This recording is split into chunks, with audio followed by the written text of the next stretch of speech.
School মাথায় ভেঙে পড়ার ভয় নিয়ে ক্লাস করছে শিশুরা। শুধু তাই নয়, উপর থেকে জানালা খসে মাথায় পড়া থেকে রক্ষা পেয়েছেন এই বিদ্যালয়ের একজন শিক্ষিকা। যে কোনো সময় স্কুলের ছাদ ভেঙে হতে পারে বড় দুর্ঘটনা, এমন আশঙ্কা তাড়া করে শিক্ষক ও শিক্ষার্থীদের। ভয় আরও বেড়েছে মাইলস্টোনে সাম্প্রতিক বিমান দুর্ঘটনার পর। আমাদের বিদ্যালয়ের উপরের এই ওয়ালটা ভেঙে ভেঙে পড়ছে, তো আমাদের খুব ভয় লাগে যে এখানে বসতে যে কোনো সময় এটা পড়ে যেতে পারে। পড়ে গেলে কিন্তু অনেকেই আহত হয়। আর আমরা মাইলস্টোন স্কুলের সেই দুর্ঘটনার পর থেকে আমরা আরো বেশি ভয় পাচ্ছি। বিদ্যালয়টির নাম ব্রাহ্মণধী সরকারি প্রাথমিক বিদ্যালয়। এটি নরসিংদী শহরে অবস্থিত।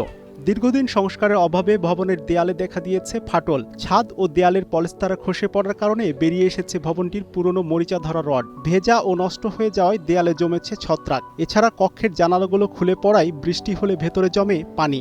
গত বছর পুরাতন ভবনে পাঠদান চলাকালীন ছাদের বেশ কিছু অংশ খসে পড়ে। বিষয়টি কর্তৃপক্ষের নজরে আসায় পাঠদান বন্ধ করে দেয় সেই ভবনে। আমাদের ওই ভবন পরিত্যক্ত ভবন, তারপরও আমাদের ভবন সংকট হয়, আমরা ওই ভবনে ক্লাস করি। কিন্তু কিছুদিন যাবত আমাদের ওই ভবনে সিমেন্টের কণা, ইটের কণা, লোহার টুকরা ইত্যাদি পড়ে। এমন ঘটনায় শুধু শিক্ষার্থীরা নয়, শিক্ষকরাও আছেন বড় আতঙ্কে। অনেক দিন ধরে এরকম জরাজীর্ণ অবস্থা। গত 1 বছর হলো আমাদের ঊর্ধ্বতন এটাকে পরিত্যক্ত ঘোষণা করছে, কিন্তু তারপর আমাদের ক্লাসরুমের সংকটের কারণে আমরা ওইখানে ক্লাস করতেছিলাম। বিদ্যালয়টিতে শিক্ষার্থীর সংখ্যা 625 জন। এই ভবনটি ঝুঁকিপূর্ণ থাকায় মাত্র একটি ভবনেই চলছে কার্যক্রম। এমনকি পাঠদানের সময় কমিয়ে দিয়ে 2 শিফটকে করা হয়েছে 3 শিফট। এই নিয়ে ক্ষোভ প্রকাশ করেছেন অভিভাবকরা। মাথার মধ্যে চুনা বালিয়ে ভর্তি থাকে। তারপর আমরা ওদের জিজ্ঞেস করলাম এরকম কেন, বলে মা যে এরকম অবস্থা আমাদের ভবনে উপর থেকে এগুলো পড়ে। তো মাইলস্টোনের ঘটনার পরে আমরা আসলে এটা নিয়ে অভিভাবকরা এটা নিয়ে খুবই আতঙ্কিত যে কখন কি ঘটে যায়। তারপর আমরা কয়েকজন মিলে ডিসিশন নিলাম যে আমরা আর স্কুলে পাঠাবো না। শ্রেণীকক্ষ সংকট থাকায় ক্লাসে মনোযোগ দিতে পারছেন না শিক্ষার্থীরা, এমনটাই অভিযোগ অভিভাবকদের। সমস্যা তো হচ্ছেই, কারণ একসাথে এতগুলো বাচ্চার পড়াশোনা তো একসাথে নেওয়া যায় না। ক্লাসে বসতে এদের কষ্ট হয়, বিভিন্ন সমস্যা হতেছে। তো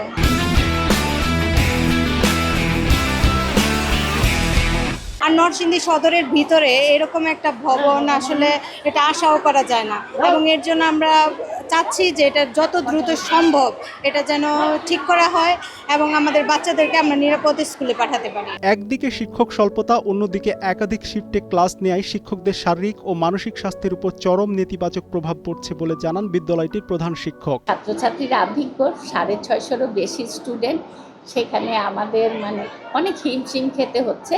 বিদ্যালয়ের প্রধান শিক্ষক ও ম্যানেজিং কমিটি ভবন সমস্যার কথা বারবার কর্তৃপক্ষকে জানালেও মিলেনি কোনো স্থায়ী সমাধান। তবে সরকারের কাছে আমাদের আবেদন থাকবে যত দ্রুত সম্ভব ওটাকে নতুন বিল্ডিং করে দেওয়ার জন্য, নতুন ভবন করে দেওয়ার জন্য।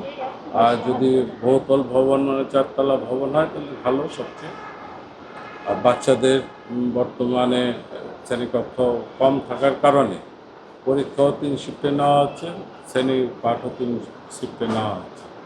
তাতে বাচ্চাদের শিক্ষার সময় কমে যাচ্ছে। এদিকে বিদ্যালয়টির জরাজীর্ণ ভবনটিকে উন্নয়ন প্রকল্পের আওতায় আনার আশ্বাস দেন জেলা প্রাথমিক শিক্ষা অফিসার। পরিদর্শন করে যেটা জানতে পারলাম, অলরেডি উপজেলা থেকে ভবনটি পরিত্যক্ত ঘোষণা করার প্রক্রিয়াধীন। পরিত্যক্ত ঘোষণা করা হলে এটা নিলামের মাধ্যমে বিক্রি করা হবে।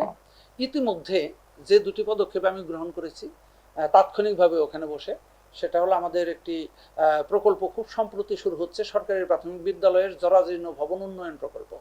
সেই প্রকল্পে বিদ্যালয়ের নামটি অন্তর্ভুক্ত করা হয়েছে এবং আমি ব্যক্তিগতভাবে যিনি প্রজেক্ট ডিরেক্টরকে অনুরোধ জানিয়েছি এবং উনি এটি আমার অনুরোধটি গ্রহণ করেছেন। আমরা লিখিতভাবে প্রতিবেদন দাখিল করেছি। আর উপজেলা প্রাথমিক শিক্ষা অফিসারকে আমি জানিয়েছি যে যত দ্রুত সম্ভব নিলাম কমিটির মাধ্যমে বিল্ডিংটি অপসারণ করার জন্য, এবং অপসারণ করার সাথে সাথে পাঠদান কার্যক্রম যাতে ব্যাহত না হয় তার জন্য অস্থায়ী গৃহ নির্মাণের জন্য আমি একটি আবেদন দেওয়ার জন্য বলেছি। প্রাথমিক শিক্ষা অধিদপ্তরে এডুকেশন ইন ইমার্জেন্সি একটি কার্যক্রম চলমান আছে, সেখানে অনধিক 3 লক্ষ টাকা পর্যন্ত 3টি শ্রেণীকক্ষ নির্মাণের জন্য, অস্থায়ী শ্রেণীকক্ষ নির্মাণের জন্য বরাদ্দ প্রদান করে থাকে, এবং সেখান থেকে টাকা পাওয়া যাবে এই মর্মে আমি আশ্বাসও পেয়েছি। এবং উপজেলা প্রাথমিক শিক্ষা অফিসার জানিয়েছে যে তাদের আবেদনের কাজটি প্রক্রিয়াধীন। আবেদনটা আমার কাছে আসার সাথে সাথে আমি সশরীরে মহাপরিচালক বরাবর সেটি দাখিল করব এবং এই বরাদ্দটি আনা যাবে বলে আমার বিশ্বাস। 1970 সালে আধা পাকা ভবন নিয়ে প্রতিষ্ঠানটি যাত্রা শুরু করলেও 90 দশকে এসে নির্মাণ করা হয় দোতলা একটি পাকা ভবন। একসময় এই ভবনে নিয়মিত পাঠদান চললেও এখন জরাজীর্ণ অবস্থায় শিক্ষক শিক্ষার্থী শূন্য ভবনটি। ভবনটিকে ভেঙে নির্মাণ করা হোক নতুন ভবন, এমনটাই দাবি শিক্ষার্থী, অভিভাবক ও সচেতন মহলের। Desk report, Kaler Kantho.